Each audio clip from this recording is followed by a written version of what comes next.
It's very clear that in a modern society we have to be much more responsive, I think, and recognise that the adverse effects of what we do has an effect on the society as much as it does on us, and therefore our ethical responsibility is something which we need to think about afresh, which we haven't done before.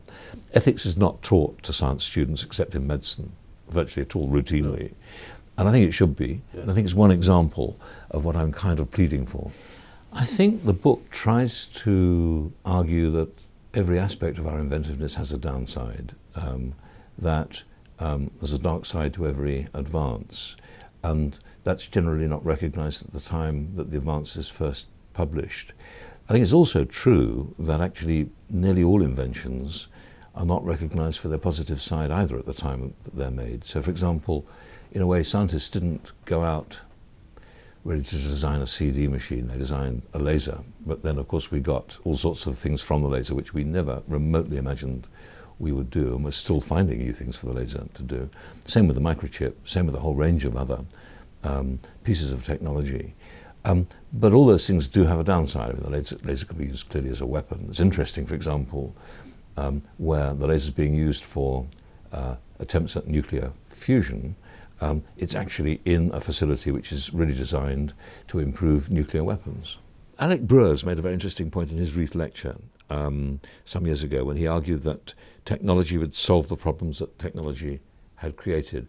I'm not sure I go along with him, because I think that that doesn't mean to say that we shouldn't be trying very hard to look at the downside of the technology at the very beginning of developing it.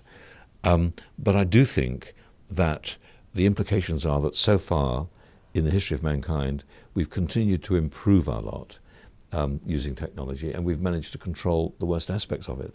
I think climate change will be another example of whether we're able to do that.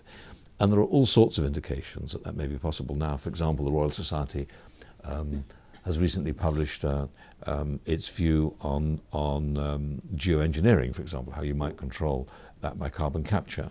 I mean, a lot of it's pretty fanciful stuff, but nonetheless, those technologies are developing so quickly in many of our universities that it would be quite inexcusable not to take them seriously.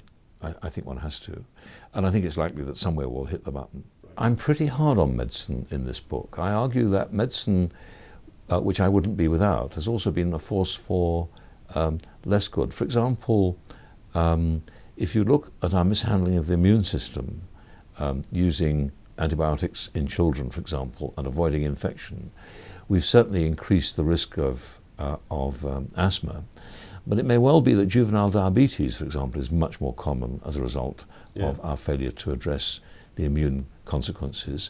And there may be other diseases like rheumatoid arthritis, which are in that line as well. There are many other themes in medicine, but one of the things that worry me very much is that there's been increasingly, generally speaking, an impetus to diagnose, to make medicine a more scientific subject, actually forgetting the treatment, forgetting actually the patient. And I think there is a turnabout now in our medical schools where we're starting to address that issue. But certainly we have produced generations of doctors who either can't because of time constraints and bureaucracy, or won't because of the way they've been taught, actually communicate very well with their patients. And communication is a fantastic healer. I don't think you can impose limits on science, because the very nature of Homo sapiens is that he is an inquisitive, she is an inquisitive species. Our wish to explore, to understand, to develop our ideas is absolutely innate in a way that it isn't anywhere else. So you can't control science. So to some extent you actually have to control the effects of science.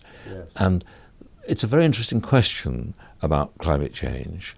I mean, I repeatedly refer to climate change in the book, but I deliberately avoid making it a book about climate change, because I think that actually the issues that I'm interested in are more sort of generic than simply, one big scientific issue. But clearly, if we really are to combat climate change, and if it is truly anthropocentric, which it seems, then a key thing is to have society on side. Without that, we failed. We have to, the implications are we need to change behaviour. Yeah.